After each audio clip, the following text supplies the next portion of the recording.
तो गाइज़ आज के इस वीडियो में आप कुछ इंटरेस्टिंग वर्ड सीखने वाले हैं जो कि न्यूज़पेपर से लिए गए हैं, जैसे blockade, torrid, tender, leadership, disguise on moral grounds, resignation, ring out और भी बहुत सारे हैं।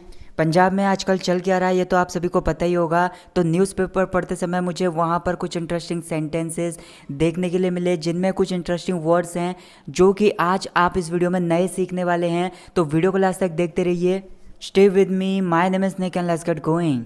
तो हमारी फर्स्ट लाइन है, I keep fighting for the truth till the last breath, I won't compromise on moral grounds, what I witness is a compromise with issues agenda in Punjab, I can't disguise high command nor can I let them be disguised, Sidhu said in the over 4 minute long video. तो यहाँ पर बोला जा रहा है I keep fighting, मतलब मैं लड़ाई करता रहूँगा, फॉर द ट्रूथ, सच के लिए, टिल द लास्ट ब्रेथ, आखिरी सांस तक, I won't compromise on moral grounds. Won't यहाँ पर विल नॉट का कॉन्ट्रैक्शन है और कॉम्प्रोमाइज़ एक वर्ड है, इसका मतलब होता है किसी चीज़ को लेकर समझौता करना या फिर किसी पर्सन के साथ समझौता करना। ऑन मॉरल ग्राउंड्स एक फ्रेज़ है, इसका मतलब होता है सही गलत के विचार को लेकर जो सिद्धांत होते हैं या फिर नैतिकता के बारे में जो सिद्धांत होते हैं उस चीज़ के बारे में यहाँ पर बात की जाती है। तो यहाँ पर बोला जा रहा है आई वोंट कॉम्प्रोमाइज़, मतलब मैं समझौता नहीं करूँगा on moral grounds. What I witness, witness यहाँ पर एक वर्ड है, इसका मतलब होता है किसी चीज़ का साक्षी होना या फिर किसी चीज़ को अपनी आंखों से देखना। जैसे यहाँ पर बोला जा रहा है व्हाट आई विटनेस, मतलब जो मैं अपनी आंखों से देख रहा हूँ या फिर जिस चीज़ का मैं साक्षी हूँ, इज़ अ कॉम्प्रोमाइज़, मतलब वो एक समझौता है with issues agenda in Punjab. Issue का मतलब होता है मुद्दा, एजेंडा का मतलब होता है कार्यसूची, मतलब जो भी काम किए जाने वाले हैं उसकी लिस्ट, उसकी सूची। तो यहाँ पर बोला जा रहा है पंजाब में मुद्दों और कार्यसूची के साथ एक समझौता है। आई कांट डिस्गाइज, डिस्गाइज यहाँ पर एक वर्ड है, इसका मतलब होता है किसी पर्सन का रूप ले लेना या फिर रूप बदल देना, भेष बदल लेना ताकि कोई पहचान ना सके। तो यहाँ पर बोला जा रहा है आई कांट डिस्गाइज हाई कमांड, मतलब हाई कमांड का मैं रूप नहीं बदल सकता या फिर उनका भेष मैं नहीं बदल सकता। Nor can I let them be disguised, और ना ही मैं उनको बदलने दे सकता हूँ, मतलब और ना ही मैं उनको भेष बदलने दे सकता हूँ। सिद्धू सैड, एक्चुअली ये जो लाइन कही गई है पूरी वो सिद्धू के द्वारा कही गई है। सिद्धू सैड, सिद्धू ने कहा in the over 4 minute long video.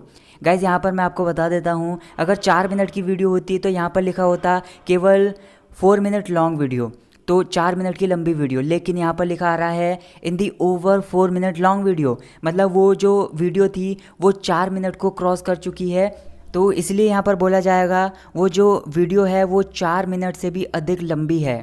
तो इस पूरी लाइन का सिंपली आप मतलब समझ लीजिए, मैं आखिरी सांस तक सच के लिए लड़ता रहूँगा, मैं नैतिकता या फिर मैं सही गलत के सिद्धांतों पर समझौता नहीं करूँगा।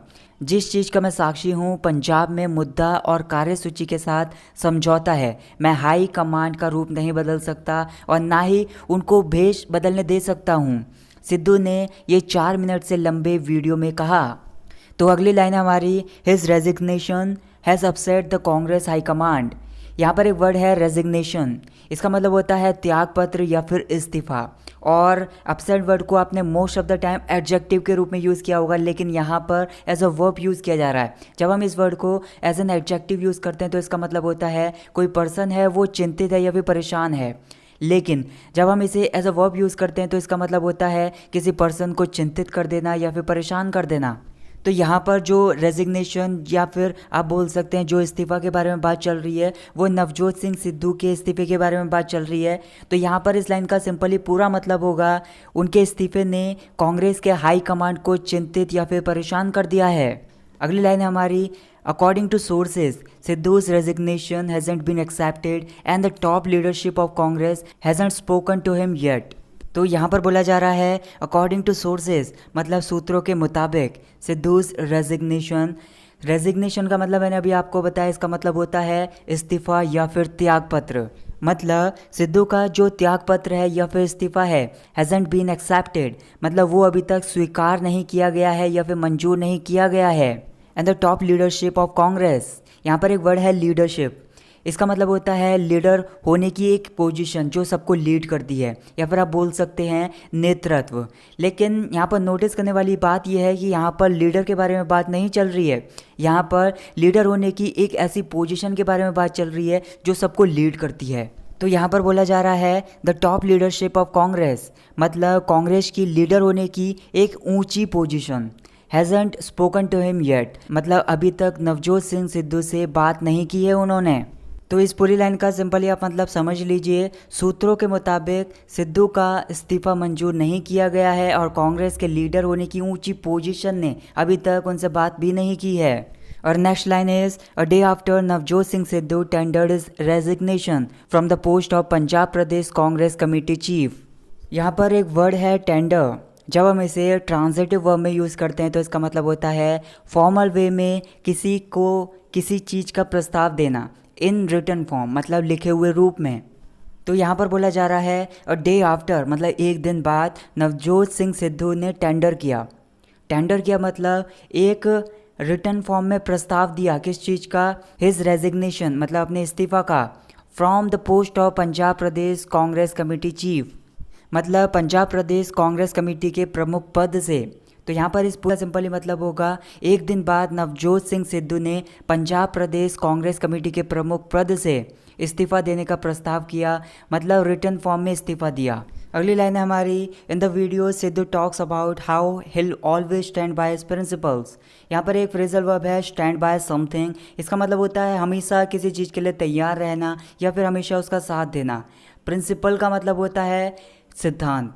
तो यहाँ पर बोला जा रहा है इन द वीडियो मतलब वीडियो में सिद्धू टॉक्स सिद्धू बात करते हैं about how hill always stand by कि कैसे वो हमेशा साथ देते हैं या फिर कायम रहते हैं हिज प्रिंसिपल्स मतलब अपने सिद्धांतों पर। तो इस पूरी लाइन का सिंपली मतलब होगा वीडियो में नवजोत सिंह सिद्धू बात करते हैं कि कैसे वो अपने सिद्धांतों पर हमेशा कायम रहते हैं या फिर उनका साथ देते हैं। अगली लाइन है हमारी the capital made a torrid start to the week as a Bharat bandh called by farmers unions paralysed traffic on Monday morning. यहाँ पर एक वर्ड है टॉरेड। इसका मतलब होता है अगर कोई पर्सन टॉरेड टाइम को फेस करता है तो इसका मतलब ये है कि वो बहुत ज़्यादा डिफ़िकल्टी को फेस करता है। तो यहाँ पर बोला जा रहा है टॉरेड स्टार्ट मतलब बहुत ज़्यादा डिफ़िकल्टी के साथ शुरुआत। तो यहाँ पर बोला जा रहा है the capital made a torrid start to the week. Capital यहाँ पर राजधानी दिल्ली के बारे में बात चल रही है, मतलब राजधानी दिल्ली में सप्ताह की शुरुआत बहुत ही ख़राब रही।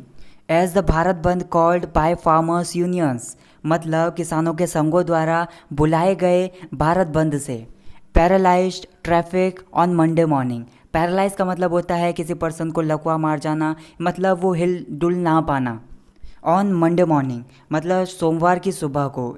इस पूरी लाइन का सिंपली मतलब होगा राजधानी दिल्ली में सप्ताह की शुरुआत बहुत ही ख़राब रही।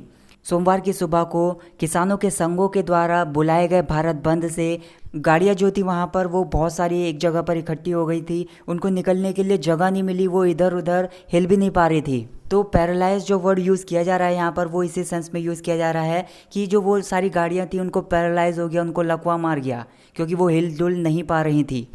अगली लाइन है हमारी the protest saw blockades at about 20 locations. यहाँ पर एक वर्ड है प्रोटेस्ट। इसका मतलब होता है किसी चीज़ के विरोध में विरोध प्रदर्शन। और यहाँ पर एक वर्ड है ब्लॉकेड। इसको एज अ नाउन और एज अ वर्ब दोनों तरीके से यूज़ कर सकते हैं, लेकिन यहाँ पर एज अ वर्ब यूज़ किया जा रहा है। इसका मतलब होता है नाकाबंदी, या फिर आप थोड़ा सा डीपली समझ सकते हैं एक ऐसी स्थिति जिसमें लोगों के आने जाने के लिए रोक लगा दी जाती है। और अगर इसे एज अ वर्ब यूज़ करेंगे तो इसका मतलब हो जाएगा नाकेबंदी कर देना। तो इस पूरी लाइन का सिंपली मतलब होगा विरोध में लगभग 20 जगहों पर नाकेबंदी देखी।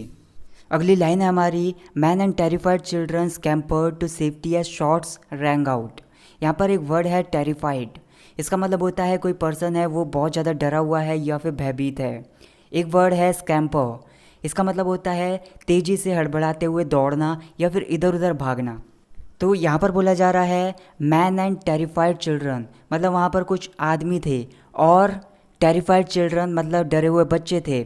स्कैम्पर्ड वो तेज़ी से इधर उधर दौड़ना शुरू हो गए या फिर इधर उधर भाग गए।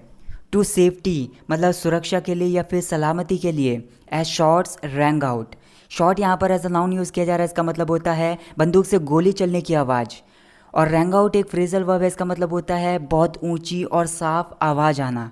तो इस पूरी लाइन का सिंपली मतलब होगा कुछ आदमी और डरे हुए बच्चे सुरक्षा या फिर सलामती या फिर आप बोल सकते हैं खतरे से बचने के लिए हड़बड़ाते हुए भागे। एज शॉट्स रैंग आउट, जैसे ही बंदूक से गोलियां चलने की आवाज़ें तेज़ी से आईं। यहाँ पर बोला जा रहा है शॉट्स मतलब एक गोली नहीं चली थी, एक से ज़्यादा गोलियां चली थी। Next line is a 20-year-old youth was shot dead by unidentified gunman at Khaira road. यहाँ पर एक वर्ड है गनमैन।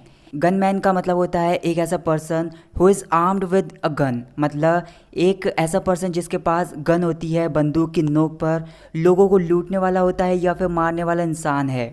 अनआइडेंटिफाइड का मतलब होता है एक ऐसा पर्सन जिसकी पहचान नहीं हुई है या फिर आप बोल सकते हैं जो अज्ञात है। यूथ का मतलब होता है एक ऐसा पर्सन जो युवा है या फिर किशोरावस्था में एक युवा। शूट यहाँ पर एज अ वर्ब यूज़ की जा रही है, इसका मतलब होता है बंदूक चलाना या फिर बंदूक से किसी पर्सन को घायल कर देना या फिर उसको मार देना। तो यहाँ पर बोला जा रहा है अ 20-year-old यूथ मतलब एक 20 साल का यूथ, मतलब एक 20 साल का युवा। वॉज शॉट डेड, उसकी गोली मारकर हत्या कर दी। बाय अनआइडेंटिफाइड गनमैन मतलब कुछ अज्ञात गनमैन ने, मतलब कुछ अज्ञात बंदूक चलाने वालों ने। एट खैरा रोड, और खैरा रोड पर। तो यह इस लाइन का पूरा सिंपली मतलब होगा एक 20 साल के युवक की गोली मारकर हत्या कर दी खैरा रोड पर अज्ञात बंदूकधारी आदमियों ने। So that's it guys for this video. Guys मैं जानना चाहता हूँ कि आपको इस वीडियो में कौन से नए नए वर्ड सीखने के लिए मिले, मुझे कमेंट करके जरूर बताइए। और आपको वीडियो कैसी लगी ये भी मुझे कमेंट करके बताइए।